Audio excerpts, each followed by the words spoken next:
Bedside, you can find the regional wall motion abnormality, which will be the earliest sign, I think, except diastolic dysfunction. So if they also give you a clue if ECG come normal, or you will in doubt whether you're dealing with a patient having STEMI or not, you can do an imaging immediately. Time from symptoms of onset and likely outcome. Then come therapy. I'm telling you in STEMI, and another one is non-STEMI and acute unstable angina. The STEMI, you have to be very, take the history much more important. We have to ask the relative and absolute contraindication of the thrombolysis, and when the patient start the chest pain, whether within the window period or not. And we have to see it is a time bound thing, because we all know the time is muscle. So we have to open the arteries, and whether dot to balloon time, dot to needle time, and type of STEMI, whether angina is going or not, that is much more important. So patient presenting with suspected myocardial ischemia should undergo rapid evaluation or 12 ECG within 10 minutes from the emergency. Should be treated with oxygen, sublingual nitrate, and aspirin and clopidogrel. Opiates relieve pain and also reduce anxiety, the salutary effects of which have been known for decades and should not be underestimated. Then early fibrinolytic therapy. What are the drugs which causes nowadays we are using for fibrinolysis? The most common is tenecteplase, retiplase, and alteplase, and other are streptokinase or urokinase. So multiple studies conclude that greatest mortality benefit is seen if fibrinolytics are administered with the first 12 hours of symptoms, but it is reasonable to administer fibrinolytics to patients with onset of symptoms except 12 hours, but who have continued clinical or ECG evidence of ischemia. That means, suppose a patient will cross the window period more than 6 hours and in between 6 to 12 hours, and patient having ongoing angina. ECG has changes, STEMI again has changes. So these are the candidates we can symbolize.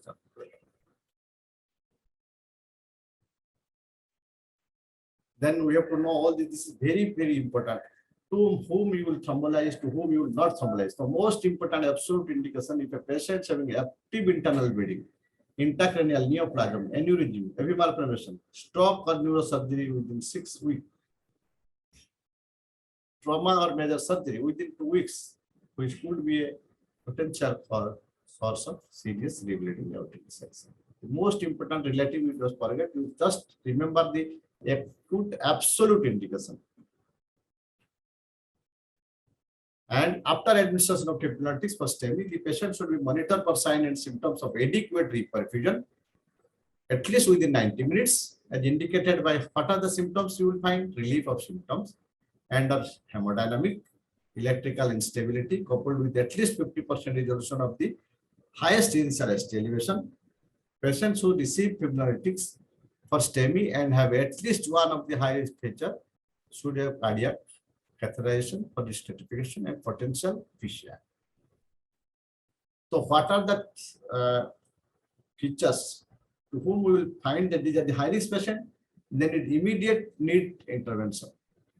So like ST segment elevation more than 2 millimeter and 2 enteral leads, new onset left underbrush block, previous myocardial infarction, Philip class 2 or 3 or left ventricular ejection fraction less than 35%, systolic blood pressure less than 100 millimeter mercury, heart rate more than 100 beat per minute, and right ventricular ejection.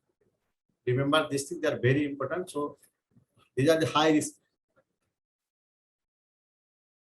Already I told these are the certain agents which are available at present. If we compare with streptokinase with 3 alteplase, retiplase, and tenecteplase, these are costly, but result is very good. They are about 70% patency rate. They have you can give in hypotension or in bolus doses, which it is not possible in streptokinase. So you have to be very cautious by giving the basically in ST elevation avoid with fibrinolytics. And those who are fibrin specific, Immediately after thrombolysis, we have to start low molecular heparin or unfractionated heparin. So what is PCI? It includes angioplasty with or without deployment of an intracoronary bare metal or thrombolytic stent with support of pharmacological measures to prevent thrombosis. Recent meta-analysis comparing direct PTCA with fibrinolytic therapy have suggested lower rates of morbidity and infarction among the receiving direct PTCA. Thus, direct angioplasty performed in a timely manner, ideally within 60 minutes, by highly experienced personnel may be the preferred method of revascularization, since it offers more complete revascularization, improved restoration of normal coronary flow and detail. So, my point is, why will thrombolize? Why will do a PTCA? Why will do a balloon angioplasty? Why will do a thrombolytic stent? Most important is the restoration of the flow in the coronary artery. Just remember to restore the flow. If a patient presented to be and you don't have a facility of primary PTCA and patient is in window period, just thrombolize the patients if it is there is no absolute contraindication.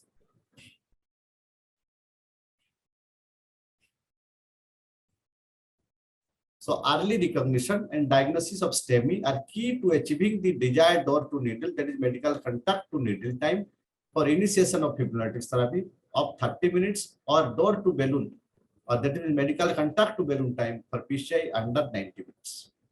Achieving reperfusion is timely matter correlates with improvement in ultimate infarct size, LV function, and survival. The ultimate goal is to restore adequate blood flow through the infarct-related artery to the infarct zone, as well as to limit microvascular damage and reperfusion injury.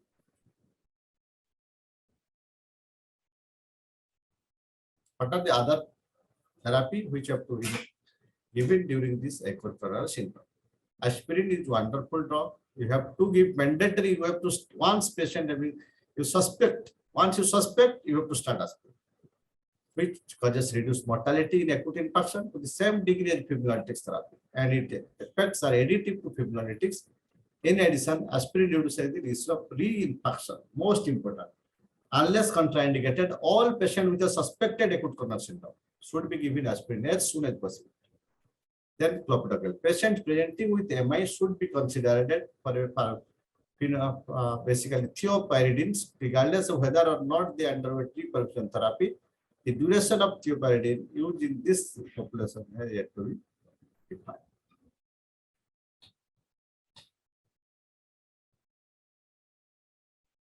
Then what are the other therapy with aspirin and clopidogrel, like enoxaparin? They are divided into unfractionated heparin, there is enoxaparin, there is fondaparinol, there is bivalirudin. All can be given acute coronary syndrome. In unfractionated heparin, only thing is we have to monitor FPTT. Otherwise, you can start at the 60 to 70 units per kg, maximum 5,000 in IV followed by infusion.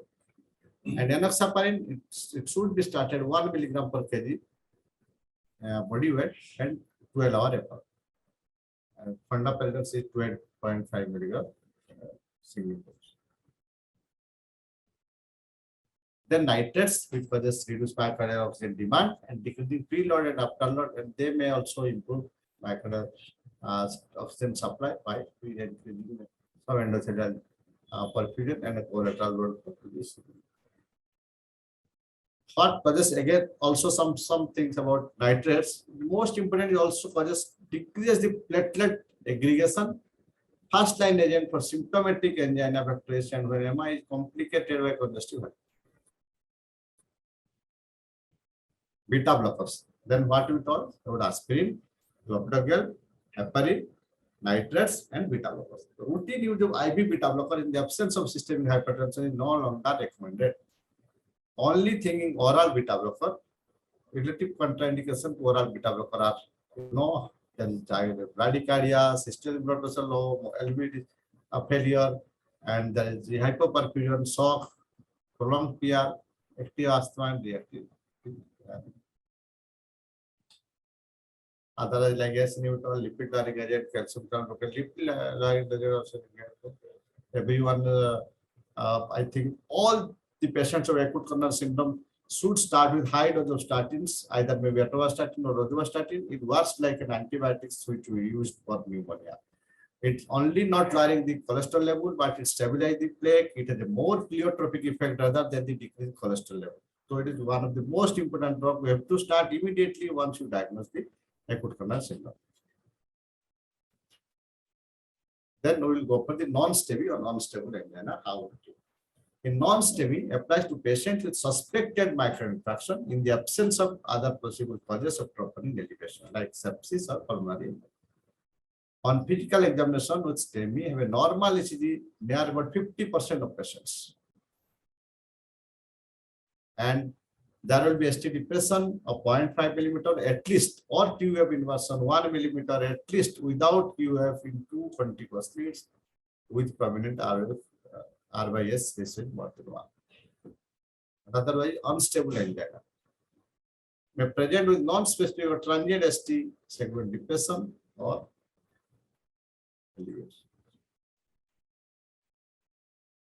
Then you already I have told you non-STEMI and unstable angina differentiation. If a patient is having troponin positive, all the findings like ECG changes, chest pain, no ST elevation, then it is either unstable angina or non-STEMI.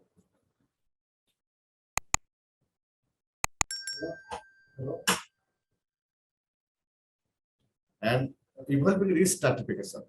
In risk stratification, if a patient is having low risk patients, they get early discharge, high risk patient admission with the high helps decongest the casualty and make available medical resources to more needy patients. Then who are the patients who need immediate intervention, or you have to send the patient to a center where the PCI facility is available? That is much more important. Suppose your patients to whom you will send. First, you see the patient should be repetitive or prolonged more than 10 minutes ongoing angina, persistent dynamic ST depression or T-wave inversion, transient ST segment elevation, hemodynamic compromise like systemic blood pressure less than 90 millimeter mercury, wool peripheries, diaphoresis, Philip class 1, and new onset mitral regression.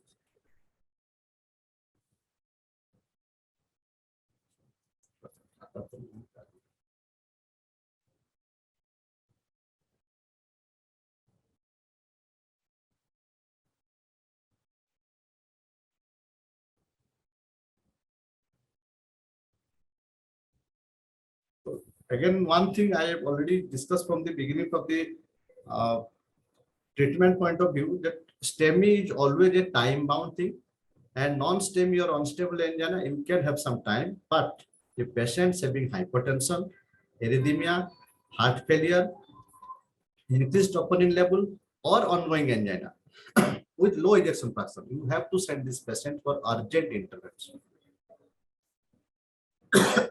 This is the difference between STEMI versus non-STEMI and unstable angina. So how we will manage? First, basic thing, patients having suspect acute coronary syndrome, start with aspirin, Dopterogen, atorvastatin or rosuvastatin. Second is oxygen. You have to see the oxygen SpO2, then you have to start oxygen. You have to treat the reversible causes like fever, see the fever, anemia, hypoxemia. And we have to start. Most important is relief of pain. Pain is, if you have a symptoms of angina, you have to first and foremost again after antiplatelets and statins is relief of pain. We have to decide whether you are keeping the patient with you, whether PCI facilities are there or not, whether we are sending a patient to a center where PCI facility is available, but it is very, it will time taking, whether patient is in acute heart failure or not, whether patient is unstable rhythm or there or not. That is, you are the important person to judge the patients before sending the patient to a center. And if you are sending a patient and your door to balloon time or door to needle time is more than 1 hour, then also there is no need to send the patient. We have to thrombolize the patient in the ST elevated amount. And non-STEMI or unstable angina, you can manage the patients with antiplatelet, statins, low molecular heparin, and anti-angina drugs. Only 4 or 5 criteria having patients having severe elevated enzymes, ongoing angina, hypertension, arrhythmia, heart failure with low ejection fraction. Then you send the patient for intervention.